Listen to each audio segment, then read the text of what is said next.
5:42 a.m. Kreminna Forest, Eastern Front. The temperature is a bone-chilling 10 degrees Fahrenheit, but down here, the snow is about to melt. Right now, you are staring at what the Kremlin confidently calls an impenetrable fortress. Buried under layers of concrete and pine logs is a high-value forward command post, guarded by the so-called beast of the battlefield, a T-90M Proryev tank. It sits there, idling, believing it owns the forest. The commanders inside are relaxed, sipping their coffee. They think their multi-million-dollar electronic jamming dome makes them invisible to the world. They are dead wrong. In exactly 12 seconds, this entire grid coordinate is going to be erased from existence. And here is the kicker.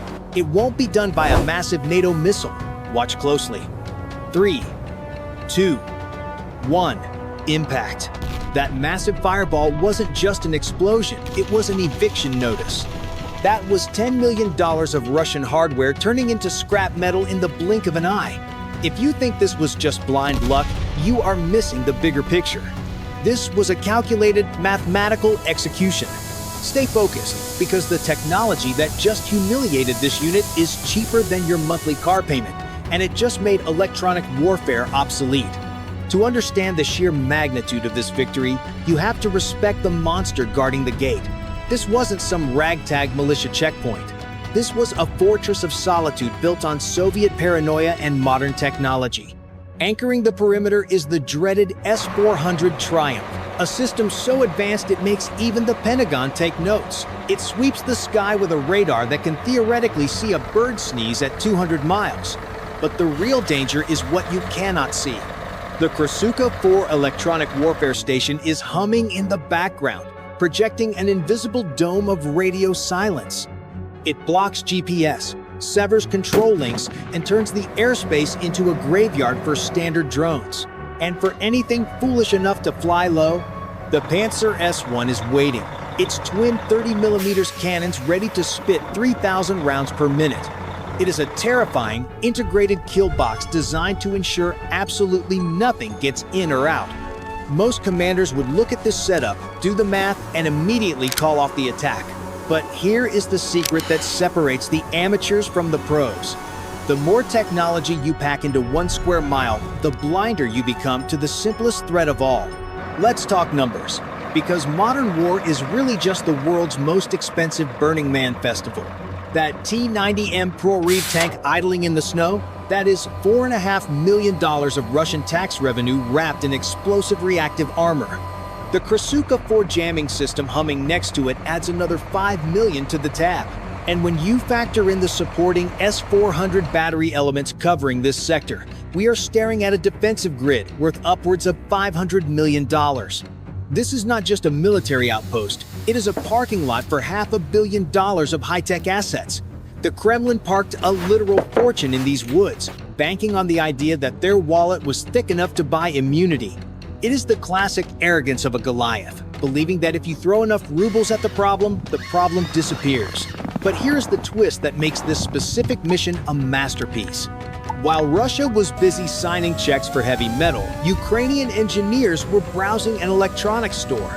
Stay with me, because we are about to see what happens when a $500 plastic drone decides to liquidate a $500 million portfolio. The ROI you are about to witness would make Wall Street jealous. The operation begins not with a bang, but with a whisper. While Russian electronic warfare officers are glued to their screens searching for radio frequencies, a Ukrainian Loleka 100 drone is gliding silently overhead. It is flying in radio silent mode, a ghost that the expensive Krasuka 4 jammer simply cannot see. But here is the catch that the Russian planners missed. Thermodynamics does not lie. It is 10 degrees outside. The forest floor is frozen solid. But under those camouflage nets, the massive engine of the T-90M is radiating heat like a bonfire. Through the thermal lens of the Loleka, that 48-ton beast is glowing white-hot against a black background. It is screaming its coordinates to the sky. Every soldier in the trench, every generator powering a coffee pot, creates a heat signature that thermal algorithms instantly lock onto. The forest has been stripped of its secrets. Stay focused, because this is where the genius kicks in. Ukraine knows if they attack now, the S-400 batteries will intercept everything. So they decide to play poker. Miles away, a launcher releases a swarm of ADM-160 MALD decoys. These are not missiles. They are flying robots designed to lie. They scream electronically, mimicking the radar cross-section of F-16 fighter jets. Suddenly, the sleepy Russian radar operators are staring at a nightmare. Their screens light up with high-speed inbound threats. Panic sets in. If you were the commander, seeing what looks like a NATO air wing, would you hesitate? You would do exactly what they did. The Russian commander screams orders, and the entire air defense grid goes active. They turn on every radar dish, lighting up the electromagnetic spectrum like a Christmas tree. That is exactly what Ukraine was waiting for. By reacting to the fake threat, the Russians have just broadcast their exact positions to every passive sensor in the region. They are chasing ghosts, firing million-dollar interceptors at plastic tubes, completely unaware that they have just engaged the bait while the real predator is creeping through the underbrush.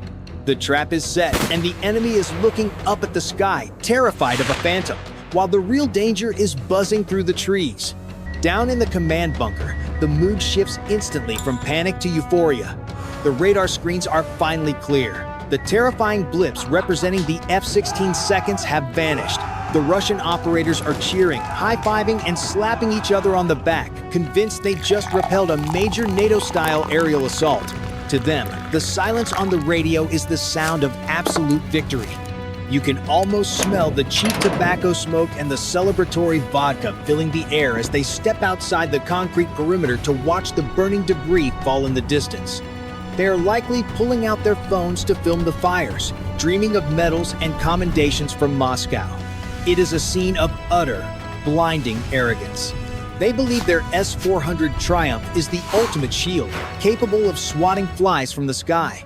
They are intoxicated by their own propaganda, completely oblivious to the fact that they are standing in a graveyard. But here is the humiliating truth that makes this scene so painful to watch for anyone with a functional brain. They did not shoot down fighter jets. They just fired 4 interceptor missiles, costing roughly $2 million each, to intercept plastic decoys that cost less than a used Honda Civic. It is a financial disaster of epic proportions. But the tactical disaster is even worse. By emptying their launch tubes at the decoys, the Panzer S-1 systems are now forced into a reload cycle. This is a slow, manual process that leaves the battery dead in the water for exactly 8 minutes. 8 minutes is an eternity in modern warfare. While they are laughing and lighting cigarettes, thinking the danger is past, the real threat, the fiber optic nightmares, are entering the final approach vector. The invincible fortress has just disarmed itself. They have voluntarily lowered their shields right when the sword is swinging down. Only the sharpest minds watching this will realize that the silence in the forest isn't peace. It is the deep breath before the scream. Stay tuned, because the physics of destruction in the next 30 seconds is about to change the map of this sector forever. The celebration dies instantly. A thunderous crack echoes through the pines as a .50 caliber slug from a Barrett M107 tears through the engine block of a supply truck. It isn't a kill shot, it is a shepherd's whistle. Driven by blind panic, the Russian infantry does exactly what they were trained to do. They scramble for the safety of the T-90M tank. It looks like cover. It is actually a coffin. Stay focused, because you are about to witness the death of electronic warfare as we know it. From the underbrush, the real killers emerge, a swarm of Wild Hornet FPV drones. But look at the video feed on your screen. It is unnatural. It is crystal clear. No static, no fuzz, no analog breakup. Trailing behind each drone is a thin, nearly invisible strand of fiber optic cable. Inside the nearby jamming vehicles, Russian operators are screaming, frantically cranking their multi-million-dollar Krasuka systems to maximum power. They are flooding the airwaves with enough noise to microwave a hamster. It should be working. Physics says it should be working, but the drones keep coming. Why? Because you cannot jam a pulse of light traveling inside a glass wire. The Russians are trying to fight a 21st century algorithm with 20th century radio waves. It is humiliating. Their expensive invisible dome is completely powerless against a spool of cable that you can buy at a hardware store. Now, the trap snaps shut. This is not a brawl, it is surgery. The drones don't just dive, they herd. A soldier tries to break left crack, a sniper bullet kicks up snow at his boots. He freezes. He tries to run right buzz, a drone hovers inches from his face, forcing him back. They are being corralled like cattle into the concrete recess of the command bunker entrance. The T-90M commander panics, slewing the massive turret around, desperately searching for a target. But you can't shoot a swarm of bees with a cannon. A single FPV dives, detonating precisely on the tank's primary optics. The Proriv is now blind, a monster thrashing in the dark, crushing its own supply crates. The infantry is trapped, huddled together in the kill zone, terrified and confused. They think this is the end. They think the drones are the weapon.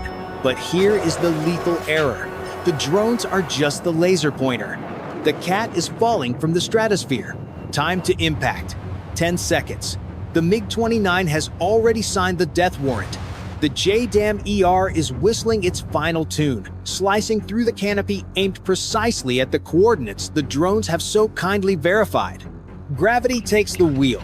The GBU-62 JDAM-ER doesn't just fall, it hunts. As it strikes the command bunker, the delayed fuse allows the steel casing to punch through the reinforced concrete roof like a needle through wet cardboard. Only then, deep inside the structure, does the main charge initiate. Boom! This is where high school physics turns into a nightmare. The explosion creates an instantaneous overpressure wave within the confined space. The concrete walls, intended to protect the officers inside, now act as a containment vessel, reflecting the shockwave back and forth, amplifying the destructive force. There is no escape. The air pressure spikes so drastically that lungs collapse and eardrums shatter before the brain can even register the sound of the blast. The entire command post, along with its maps, radios, and personnel, is effectively liquefied. The impenetrable fortress has just been converted into a crater. But don't blink, because the encore is happening 10 yards away. The T-90M, the pride of the Russian army, is trying to reverse out of the inferno. It is too late. The final Wild Hornet drone, piloted by an operator 3 miles away, dives into the rear engine deck. This is a masterclass in the Monroe effect. Upon impact, the drone's shaped charge detonates, focusing all its explosive energy into a single, hypersonic jet of molten copper. This plasma lance, moving at 25,000 feet per second, slices through the thin rear armor like a hot knife through butter. It hits the ammunition carousel. The result is the infamous jack-in-the-box effect. The internal pressure becomes infinite. The 12-ton turret is ripped from the chassis and tossed 50 feet into the air, spinning like a fiery coin before slamming into the frozen mud. The $4 million tank is now just an expensive campfire. The smoke clears, and all that remains is the math. And the math is brutal. Why does this morning's light show matter?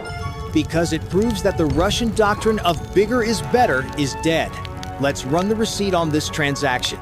On the left side of the ledger, Russia just lost a T-90M, a command bunker, and the illusion of safety provided by their electronic warfare grid. That is $10 million of hardware and arguably priceless personnel expertise vaporized in under 60 seconds. On the right side, Ukraine spent a few $1,000s on plastic decoys, 3 fiber optic drones that cost less than a PlayStation 5, and a JDAM kit already paid for by US tax dollars.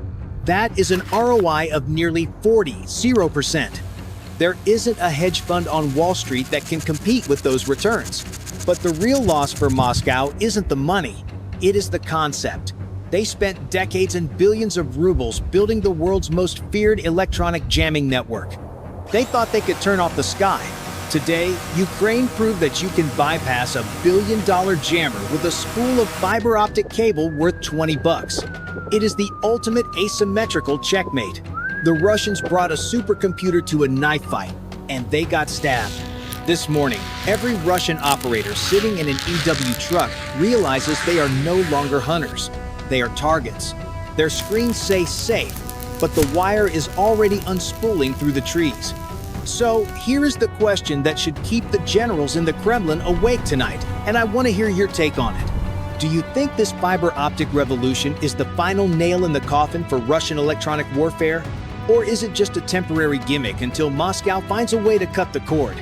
If you were commanding that sector, how would you even defend against a drone that doesn't use radio waves? Drop your tactical analysis in the comments below. I read the smart ones. If you enjoyed watching a multi-million-dollar bully get humbled by a garage-built gadget, smash that like button and subscribe to Military Force. We don't just show you the explosion, we show you the math behind the fireball. Class dismissed.